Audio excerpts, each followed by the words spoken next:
Welcome to Bear Download. I'm Rich Campbell along with Dan Wiederer here at Hallis Hall on Thursday. Bears getting ready to play the Minnesota Vikings. Dan, Bears offense has been as bad as the defense. Yeah. Nothing going.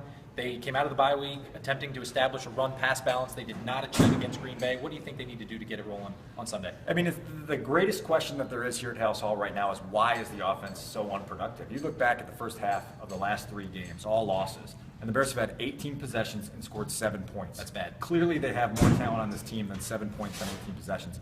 Asked a bunch of guys today, what's going wrong? And Aaron Cromer, I think, had the most interesting answer when he just talked about the snowball effect, that these failures have sort of, one guy makes an error, then the next guy makes an error, and then it becomes a crisis in confidence, and these things just start to snowball in the wrong direction, and you lose sort of the rhythm and the assertiveness you have as an offense. The belief around the locker room and in the coaching staff is if you can just have a couple successful drives in a row, maybe this thing can snowball in the other direction. I think that's what they're going to have to look to do against the Vikings defense that will bring some pressure and force Jay Cutler to make quick throws and right decisions. Yeah, no easy task. The Vikings are the best team in the NFL, sack percentage, sacks per pass attempt. Everson Griffin is having a great season now that Jared Allen has moved on to the Bears. They're going to have to protect, and the Bears are dealing with some of their own issues on the offensive line. Jordan Mills dealing with the rib injury, and so the shuffle continues there.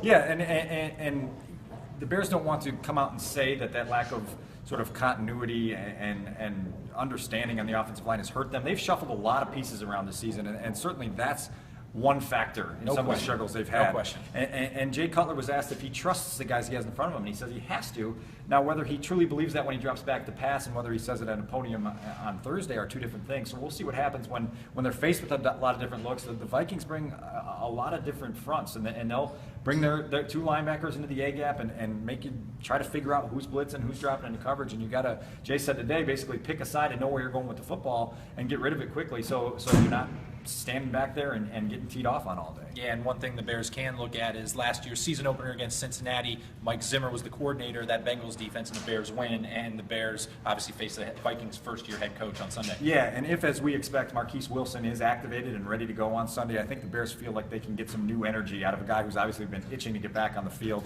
He can only help this offense. Jay talked about him being a more fluid route runner than some of the other guys in this offense, and that may be just a little bit of a boost that they need to get things rolling. It'll be interesting to see. All right, for Dan Wiederer, I'm Rich Campbell, and that'll do it for this edition of Bear Download.